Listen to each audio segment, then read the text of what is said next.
మా సామాజిక వర్గానికి సంబంధించి నేనే వస్తే నాకు ఓట్లు వేశారని కొన్ని ఊర్లలో కూడా దాడులు జరిగాయి.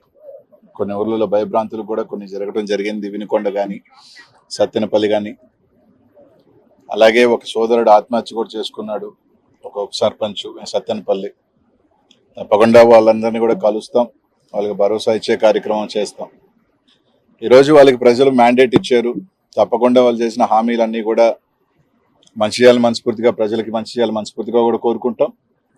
వాళ్ళకి అన్ని రకాలుగా కూడా ఏదైతే వాళ్ళ కూటమికి ఇచ్చిన మ్యాండేటు, ప్రజలకు ఇచ్చిన హామీలు అన్నీ కూడా నెరవేర్చాలని కోరుకుంటాం. తప్పకుండా కూడా ప్రజాక్షేత్రంలో వాస్తవమే ప్రజలు మాకు పెద్ద ఎత్తున ఒక భారీ మ్యాండేట్ ఇచ్చారు. మా తప్పొప్పులు ఏదన్నా ఉన్నా కూడా తప్పకుండా సరిదిద్దుకుంటాం.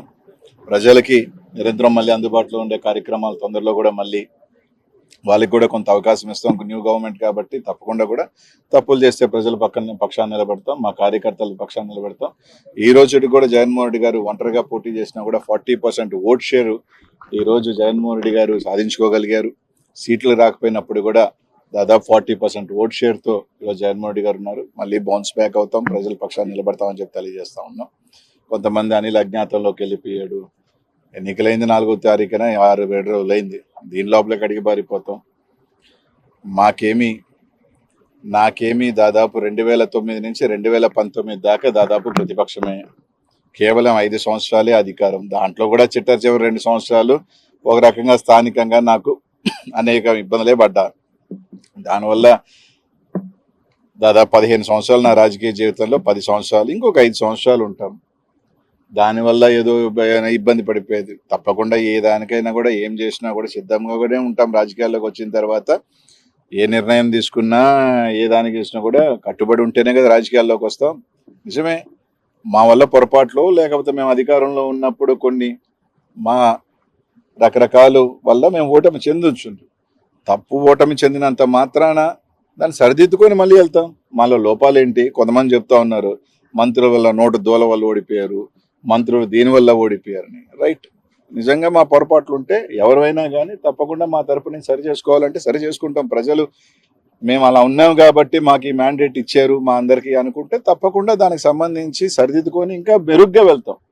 ఒక అపజయం కానీ వస్తే ఆ అపజయంలో నుంచి మనం సరిదిద్దుకొని దీంట్లో ఓహో ఇది పొరపాటు జరిగింది అని చెప్పుకొని గెలుపు దిశగా దాన్ని ముందు తీసుకువెళ్ళే ఆలోచనలో వెళ్తాం తప్ప ఓడిపోయాము కాబట్టి కృంగిపోయి మూల కూర్చునే పరిస్థితి అయితే ఉండదు. తప్పకుండా నా రాజకీయంలో నాకేం ఓటమి ఏం కొత్త కాదు. 29 సంవత్సరాల్లోనే ఓటమిని చూసినా, ఎదుర్కొన్నా.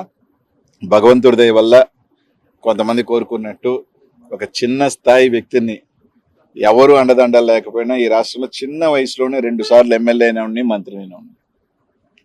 అది జగన్మోహన్ రెడ్డి గారి ఆశీస్సుల వల్ల, మా నెల్లూరు ప్రజల ఆశీస్సుల వల్ల. ఆయనతో వెంట ఉంటాం. ఆయనకు మంచి ఉన్నప్పుడు బాగున్నాం, ఆయన బాగా కష్టంలో ఉన్న ఆయన ప్రతిభ ఉన్నాం. బాగున్నప్పుడు మమ్మల్ని బాగా చూసుకున్నాడు. ఈ రోజు ఆయన మళ్ళీ కూడా ఆయనతోనే ఉంటాం, ఆయనతోనే నడుస్తాం, కడదాకా కూడా ఆయనతో ప్రయాణం చేస్తాం. ఆయన కష్టాల్లో ఉంటాం, అన్నిట్లో ఉంటాం. మేము ప్రజల పక్షాన ఉంటాం.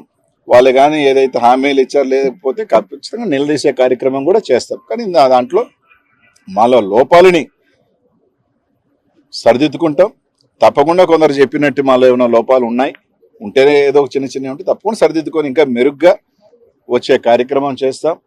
దాడులు దయచేసి ఈరోజు వాళ్ళకి మ్యాండేట్ ఇచ్చారు. ఈరోజు ఆ రోజుల్ని చూస్తున్నాం. పల్నాడులో ఏ విధంగా దాడులు చేస్తున్నారు, ఏ విధంగా ఊర్ల మీద పడి చేస్తున్నారు. వాళ్ళు ఆలోచన చేసుకోవాలా. వాళ్ళే చెప్పారు మేము దాడులు చేసాం కాబట్టి మేము అధికారం కోల్పోయాము రకరకాలండి. ఇప్పుడు వాళ్ళు చేస్తున్నారు. వాళ్ళ భాష తీరు మార్చుకోకపోతే వాళ్ళు కూడా 2029లో తప్పకుండా కూడా కూర్చుంటారు. అదేం ఇబ్బంది ఏం లేదు. మా భాషలు బాగాలేను అన్నప్పుడు, మమ్మల్ని అన్నప్పుడు వాళ్ళు ఈరోజు మాట్లాడే భాషలు కూడా తప్పకుండా ఉంటాయి. కాబట్టి తప్పకుండా ఎవరు యాడికి ఏమి వెళ్ళిపోం. ఖచ్చితంగా వాళ్ళు కూడా ఓడిపోయినప్పుడు కొన్ని నెలల తరబడో ఇలా సంవత్సరాల తరబడో వాళ్ళు కూడా ఇళ్లలోనే ఉన్నారు. అవకాశాలు ఇచ్చారు ప్రభుత్వాలకు కూడా. ఈ రోజు కూడా ఖచ్చితంగా ఈరోజు అయిందే 4వ తారీఖు ఎన్నిక అయిపోయింది. ఎన్నిక అయిపోగానే వచ్చి రోడ్ల మీద పడడం కదా.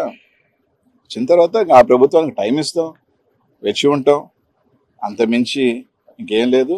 అన్నిటికీ సిద్ధపడే వాళ్ళమే. అన్నిటికీ కూడా కష్టాలకి రాజకీయాల్లోకి వచ్చినప్పుడు ఎప్పుడు కూడా గెలుపులే ఉండం, ఓటమి ఉంటుంది, గెలుపు ఉంటుంది. ఈ ప్రజాక్షేత్రంలో పోయినసారి మాకు మ్యాండేట్ ఇచ్చారు, ఈసారి వాళ్ళకి మ్యాండేట్ ఇచ్చారు, రేపు మళ్ళీ మాకు మ్యాండేట్ ఇస్తారు. ఒక్కసారి అందరూ గుర్తుపెట్టుకోవాల్సింది ఏంటంటే 234 సీట్లు ఉన్న తమిళనాడులో ఒకసారి కేవలం డిఎంకే 2 సీట్లే వచ్చింది. రెండే. తర్వాత ఎన్నికల్లో మళ్ళీ గవర్నమెంట్ 4 సార్లు డిఎంకే రాజకీయ జీవితంలో డిపాజిట్స్ కోల్పోయింది, 4 times, ప్రతిసారి గెలిచింది. కాబట్టి 2019లో మేము గెలిచినప్పుడు తెలుగుదేశం పని అయిపోయింది అన్నారు, ఇప్పుడు మా పని అయిపోయింది అది అంటున్నారు. సరే 2029కి ఏ విధంగా బౌన్స్ బ్యాక్ అవ్వాలి, ఏ విధంగా ప్రజలకు అండ ఉండాలి అంతా కూడా రచిస్తారు. ముఖ్యమంత్రి మా జగనన్న తప్పకుండా బౌన్స్ బ్యాక్ అవుతాం, తప్పకుండా వస్తామని చెప్పి తెలియజేస్తాం.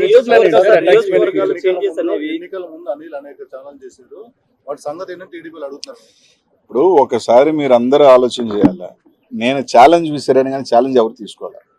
ఎలా ఉంటారు అంటే, నేను ఛాలెంజ్ విసిరినమాట వాస్తవమే, నేను ఛాలెంజ్ విసిరినప్పుడు అవతల ఛాలెంజ్ తీసుకుని రైట్ మేము కట్టుబడి ఉన్నాం ఈ ఛాలెంజ్కి అని చెప్పుకుని ఉంటే బాగుండేది. ఎన్నికలు అయిపోయిన తర్వాత అప్పుడు ఛాలెంజ్ చేసేవి కదా అంటే అలా కాదు కదా. నేను ఒక సవాల్ విసిరినప్పుడు ఆ సవాల్ స్వీకరించేవాడు కూడా స్వీకరించుకొని చేస్తుంటే బాగుండేది. రైట్, ఏదో సామెత ఒకటి ఉంది, హనుమాన్ జంక్షన్లో నాకు బాగా నచ్చిన డైలాగు, గెలిచినోడు చెప్తాడు ఓడినోడు వినాలని. ఈరోజు వాళ్ళు చెప్తున్నారు, మేము వింటాం, పర్వాలేదు. ఈరోజు వాళ్ళు ఏదన్నా చెప్తున్నారు, రైట్, వాళ్ళు ట్రోల్ చేసుకుంటున్నారు, చేసుకునే అబ్బాయి ఇబ్బంది ఏం లేదు. ట్రోల్ చేసుకునే స్థాయిలో మేము ఉన్నామంటే మేము ఎదిగినట్టే. We are in public, good publicity or bad publicity is a publicity. నియోజకవర్గాల మార్పులు ఓటమిలో ఎంత వరకు ఫ్యాక్టర్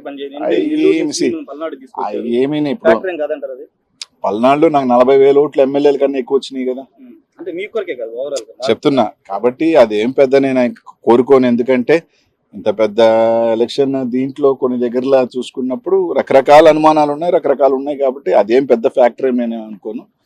వేరియస్ రీజన్స్ అన్వేషిస్తూ ఉన్నారు, కొన్ని మాకు తెలుసుకోని కారణాలు, మా నాయకులు కూడా కారణాలు ఎందుకు పోయినాయి, రకరకాల కారణాలను వాళ్ళు అన్వేషిస్తున్నారు, మేము అన్వేషిస్తున్నాం. తప్పకుండా దాన్ని అంతా కూడా ఓవర్ హెడ్ చేసుకొని వాళ్ళు ఇచ్చిన హామీలు కానీ రకరకాలు కానీ ఖచ్చితంగా నిలబడి వాళ్ళు చెప్పిన హామీలు ఉన్నాయి కదా, అవి కూడా ప్రజలకు చేయాలా, చేయకపోతే తప్పకుండా ప్రజాపక్షాన్ని నిలబడతాం.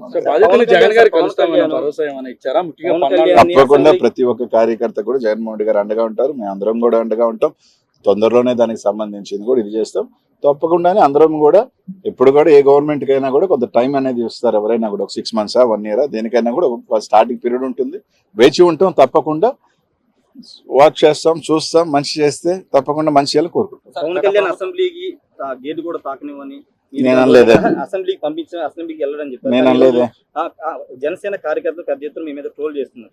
నేను అనలేదే, ప్రమాణ స్వీకారం చేసి తప్పకుండా నేను చెప్పేది ఏంటంటే పవన్ కళ్యాణ్ గేట్ దాటింది ఫస్ట్ ఆఫ్ ఆల్ నేను అనలేదు. ఫస్ట్ ఆఫ్ ఆల్ అది నేను అనలేదు, పక్కన పెట్టుకోండి. రైట్, ఇదే పవన్ కళ్యాణ్ గారు గతంలో ఓడిపోయారు, ఇప్పుడు గెలిచారు, అంతే. దాంట్లో ఏముంది, రేపు అనేది మళ్ళీ ఉంటుంది కదా రాజకీయాల్లో it is cycle. Congress party 10 years ఉంది, 15 years లేదు. చంద్రబాబు నాయుడు గారు కూడా 4 సార్లు ఓడిపోయారు, మళ్ళీ వచ్చారు కదా.